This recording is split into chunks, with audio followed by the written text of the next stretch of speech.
नमस्कार. संघर्ष वृत्तवाहिनीमध्ये आपलं स्वागत. घेऊया ठाणे आणि आसपासच्या परिसरामधील घडणाऱ्या महत्त्वाच्या घडामोडींचा आढावा. मनोज जरांगे यांच्यानंतर ठाण्यातील उपोषण स्थगित. मराठा आरक्षणासाठी मनोज जरांगे पाटील यांचे गेले 8 दिवस सुरू असलेले उपोषण मागे घेताच त्याचे पडसाद मुख्यमंत्र्यांच्या ठाण्यात देखील पाहायला मिळाले. सकल मराठा समाजाच्या कार्यकर्त्यांनी गेले 5 दिवस सुरू ठेवलेले आमरण उपोषण काल मागे घेण्यात आलं. ठाणे पोलिसांच्या वतीने त्यांना शाल देत फेटे बांधून सरबत पाजत उपोषण सोडण्यात आलं. मराठा समाजाला आरक्षण मिळावे यासाठी गेल्या 8 दिवसांपासून मराठा आंदोलक मनोज जरांगे पाटील हे आमरण उपोषणासाठी बसले होते. त्यांनी पाणी देखील वर्ज्य केल्याने त्यांची प्रकृती खालावली होती. महाराष्ट्र सरकारकडून अनेक वेळा त्यांना उपोषण सोडण्याची विनंती करण्यात आली, परंतु जरांगे पाटील हे आपल्या मागणीवरती ठाम होते. जोपर्यंत मराठा समाजाला आरक्षण मिळत नाही तोपर्यंत आपण पाण्याचा थेंब देखील घेणार नाही असं त्यांनी ठणकावून सांगितलं होतं. परंतु आज अखेर 8 दिवसानंतर सरकारतर्फे आलेल्या शिष्टमंडळाने त्यांना आरक्षण देण्यासाठी 2 महिन्यांची मुदत मागत उपोषण मागे घेण्याची विनंती केली आहे. त्यांच्या शब्दाला मान देत मनोज जरांगे पाटील यांनी अखेर 8 दिवसानंतर आपलं उपोषण मागे घेतलं. मुख्यमंत्र्यांच्या ठाण्यात देखील अशाच प्रकारे सकल मराठा समाजातर्फे गेले 5 दिवस आमरण उपोषण सुरू होतं. जरांगे पाटील यांनी आपले उपोषण मागे घेतल्याचे वृत्त कळताच ठाण्यातील उपोषण मागे घेतल्याचं जाहीर केलं. ठाणे पोलिसांनी आंदोलकांचे शाल आणि फेटे बांधून कौतुक केलं, तसेच त्यांना ज्यूस पाजत उपोषण सोडले. हे आमचं एक दिवशी साखळी उपोषण ठरलं होतं.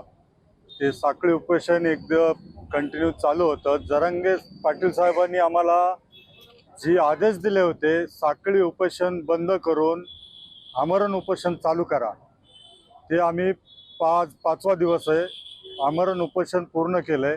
आज जरांगे पाटील साहेबांनी उपोषण मागे घेतलंय.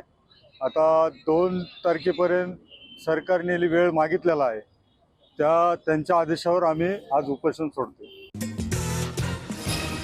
सर्व नागरिकांना आवाहन करण्यात येत आहे की सध्या डासांमार्फत पसरणाऱ्या डेंग्यू या आजाराचा प्रसार रोखण्यासाठी प्रत्येकाने पुढील प्रमाणे कार्यवाही करावी. डेंग्यू आजार एडिस इजिप्ती हा डास चावल्याने होतो. या डासांची पैदास साचलेल्या किंवा साचवलेल्या स्वच्छ पाण्यामध्ये होते. 8 दिवसांपेक्षा जास्त दिवस पाणी उघडे व साचून राहिल्यास त्यात डास अंडी घालतात. अंड्यांच्या अळ्या तयार होऊन पुढे डास तयार होतात.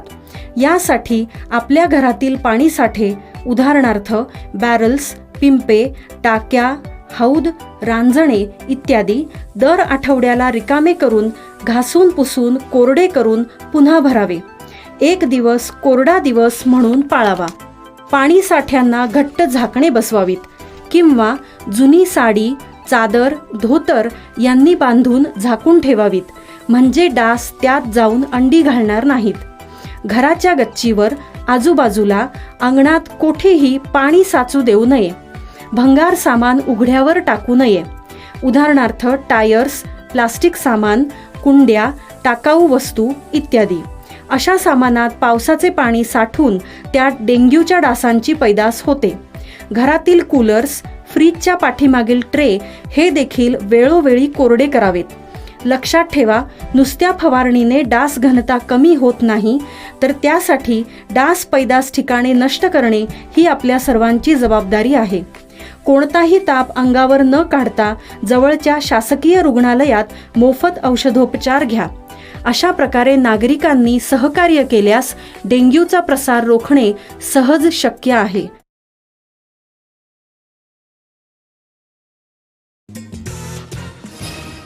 ठाण्यातील मिठाईची दुकाने आता टीबी फ्री शॉप. ठाणे महानगरपालिका करणार मिठाई दुकानातील कर्मचाऱ्यांची टीबी चाचणी.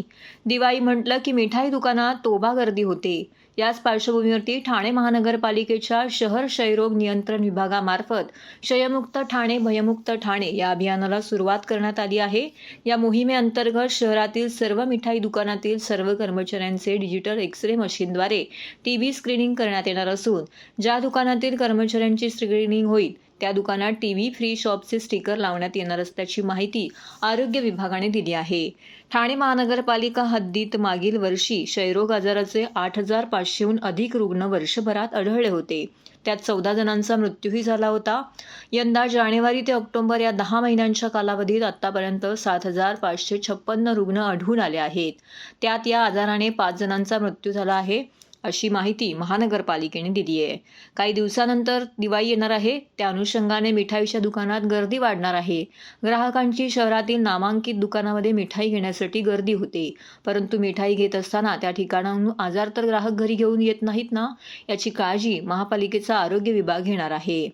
बुधवारपासून शहरातील दुकानांमध्ये क्षयरोग आजाराचे रुग्ण शोधण्याची किंबहुना पुढील धोका टाळण्याची मोहीम हाती घेण्यात आली आहे.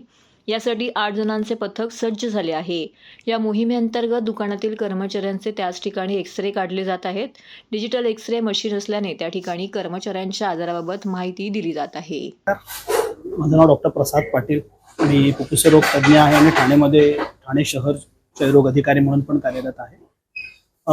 दिवाळीच्या मुहूर्तावरती आपण ठाणे महानगरपालिकेने आरोग्य विभागाने एक नवीन अभिनय असा उपक्रम घेतलेला आहे, ज्याच्यामध्ये आपण क्षयमुक्त ठाणे भयमुक्त ठाणे ही योजना राबवतोय. त्यामध्ये दिवाळीच्या मुहूर्तावरती आता जसं नागरिकांचं मोठ्या प्रमाणामध्ये मिठाई खरेदी करण्यासाठी गर्दी होईल, तर ठाण्यामधलं जे अगदी अग्रगण्य नाव आहे मिठाईच्या दुकानांमध्ये असं प्रशांत कॉर्नरला आपण आज आहोत. प्रशांत कॉर्नरमध्ये मोठ्या प्रमाणामध्ये जे काही त्यांचे कर्मचारी आहेत त्यांच्या फॅक्टरीमध्ये किंवा त्यांच्या आउटलेट्समधले, ह्या सर्व कर्मचाऱ्यांची आपण सध्या आरोग्य तपासणी करत आहोत. प्रशांत कॉर्नर बरोबरच इतर जे असे ठाणे महानगरपालिका क्षेत्रामधले ज्या काही मिठाईची दुकानं आहेत, फॅक्टरीज आहेत, या सर्वांच्या काम करणाऱ्या कर्मचाऱ्यांची पण आपण आरोग्य तपासणी करणार आहोत, की जेणेकरून जेव्हा आपला ठाणेकर त्यांच्याकडे मिठाई खरेदी करण्यासाठी गर्दी करेल त्यावेळेस तो जो विक्रेता असेल तो पूर्णपणे हा निरोगी असेल आणि त्यांच्याकडून कोणत्याही मिठाई व्यतिरिक्त कोणत्याही प्रकारचा दुसरा आजार त्यांच्यापर्यंत पोहोचणार नाही. प्रशांत भूपेंद्र सकपाळ, प्रशांत कॉर्नरचे ओनर, प्रशांत प्रायव्हेट लिमिटेडचे ओनर बोलतो. महापालिकेने कारवाई केलेली, कारवाई मला म्हणता येणार नाही, हे सगळ्या ग्राहकांच्या दृष्टीने व महापालिकेच्या दृष्टीने हे खूप हिताचं आहे ग्राहकांच्या हिताने. आणि जसं आमच्या सरकारने सांगितलेलं आहे की डॉक्टर आपल्या दारी, याची खरोखर प्रचिती आहे. जसं आमच्या सरकारने सांगितलं की डॉक्टर आपल्या दारी, तर तसंच आहे की महापालिका प्रत्येक लोकांच्या दुकानात जाऊन चेकिंग करत आहे. ही महापालिकेची खूप मोठी गोष्ट आहे, कारण की ही अशी पद्धत कुठेच नाही. ऑल ओव्हर इंडियामध्ये ही पहिली अशी महापालिका असेल आपली की ज्यांनी सगळ्या कर्मचाऱ्यांची चेकिंग करणं फ्रीमध्ये, ही खूप मोठी गोष्ट आहे. आणि हा जो उपक्रम जो आहे जो राबवला जात आहे तो एकमेव इंडियातला पहिला उपक्रम असेल असा आहे.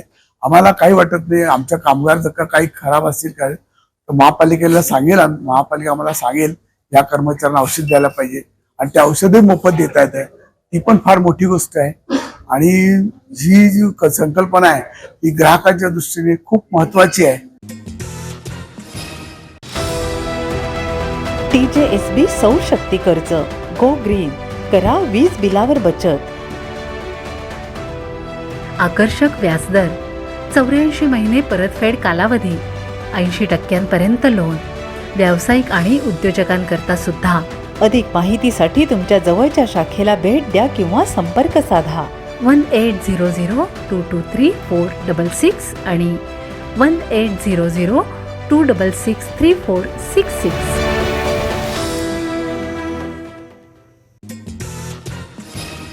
कोपरी परिसरातील अनधिकृत फटाक्यांची दुकाने आणि साठा हटवण्याची मागणी कोपरी बचाव समितीचे हरेश सारवान यांनी केली आहे.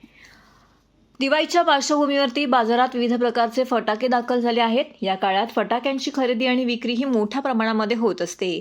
कोपरी परिसरामध्ये मोठ्या प्रमाणामध्ये फटाक्यांची दुकानं आणि गोडाऊन देखील आहे. याच परिसरात नेहमी फटाक्यांची खरेदी करण्याकरिता नागरिकांची गर्दी देखील होते. वास्तविक पाहता कोपरी परिसरामध्ये नागरिकांचं वास्तव्य देखील मोठ्या प्रमाणामध्ये आहे. कोर्टाच्या आदेशानुसार फटाक्यांची विक्री ही खुल्या मैदानात होणं आवश्यक आहे. या संदर्भात कोपरी बचाव समितीच्या वतीने कोर्टात याचिका 2009 तपासासाठी दाखल करण्यात आली होती. त्यानुसार उच्च न्यायालयाच्या आदेशानुसार कोपरी कॉलनी येथील फटाक्यांच्या दुकानामध्ये नियमानुसार फटाके ठेवणे व खुल्या मैदानात ठेवण्याचे आदेश दिले आहेत. मात्र तरी देखील कोपरी कॉलनी परिसरात खुलेआम रहिवासी क्षेत्रात अनधिकृतपणे फटाक्यांची दुकानं सुरू आहेत. तसेच मोठ्या प्रमाणामध्ये गोडाऊन देखील आहेत. कोर्टाच्या आदेशाचे उल्लंघन करून कोपरी परिसरात फटाक्याची विक्री सुरू असल्याने कोपरी बचाव समितीचे अध्यक्ष हरेश सारवान यांनी याबाबत कारवाई करण्याची मागणी ठाणे महानगरपालिकेचे आयुक्त यांच्याकडे निवेदनाद्वारे केली आहे. माझं नाव हरेश सारवान आहे. मी कोपरी बचाव समितीचा अध्यक्ष आहे. कोपरी बचाव समितीच्या वतीने आम्ही 2009ला माननीय उच्च न्यायालयात याचिका दाखल केलेली आहे का ही कोपरी परिसरात फटाक्याची दुकानं आणि यांचे गोडाऊन यांच्यात इलिगली खूप साठा ज्यांना परवानगी महापालिका यांना देते त्यापेक्षा 10 पटीने 50 पटीने हे लोक इथे साठा करून ठेवतात. म्हणून आम्ही याचिका दाखल केलेली आणि 2010ला माननीय उच्च न्यायालयाने आदेश दिले महापालिकेला यांना स्थलांतर करा, कुठेतरी ओपन जागेमध्ये यांना जागा द्या आणि तिथे ते व्यवसाय करतील. पण आता एवढे वर्ष झाल्यानंतर सुद्धा आता तुम्ही बघणार प्रत्येक दुकानामध्ये किती साठा आहे आणि यांचे गोडाऊन पूर्ण भरलेत. उद्या जर दुर्घटना झाली तर पूर्ण कोपरी काही म्हणजे लोकांना दुर्घटना होऊ शकते. आणि हे मेन 2009चे हायकोर्टाचे आदेश आहेत त्याचे कंटेम ऑफ कोर्ट पण हे लोक करत आहेत. कंटेम ऑफ कोर्ट इथे चालू आहे. अतिरिक्त आयुक्त पालवी साहेब काल मला बोलले का आम्ही लवकरात लवकर मी फायरला सांगून कार्रवाई करू, पण अजून काय झालेलं नाही. मेरे ग्रैंडफादर ने 1974 में एक काम चालू किया था, तभी म्यूनसिपालिटी था. फिर 1984 में कॉरपोरेशन हुआ, लाइसेंस सब कैंसिल हुए. तब हमने 1986 में 4 सेंट्रल गवर्नमेंट के explosive licence as per explosive act हमने लिए. तो वो जब ये एक्सप्लोजिव लाइसेंस इशू होता है वो प्रेमाइसेस पे परफेक्ट लीगली सिस्टमेटिक जो एक्ट है वो हिसाब से इशू होता है. और ऑल ओवर इंडिया, ये हमारे महाराष्ट्र थाना के लिए स्पेशल नहीं, ऑल ओवर इंडिया ये रूल है. जो सेंट्रल गवर्नमेंट लाइसेंसीज हैं, जो क्रैकर्स जो परमानेंट लाइसेंसीज हैं वो अपने प्रेमाइसेस में धंधा करते हैं और टेम्प्रेरी के लिए प्रशासन उनको अपने ग्राउंड्स अलॉट करता है. जैसे हमारा कॉर्पोरेशन है वो ठराविक फीस लेते हैं. ग्राउंड्स है शिवाजी मैदान, गाँव दे मैदान, ऐसे बहुत सारे ग्राउंड्स ओपन है, वहाँ मंडप बांधता है, उनका एक फ़ी लिया जाता है और उनको 5 दिन 6 दिन जो भी कॉर्पोरेशन डिसाइड करता है वो धंधा करने देता है. नियम के बाहर जो होता है वो इलीगल होता है और इलीगल पे कार्रवाई करने के लिए पुलिस और प्रशासन सक्षम है.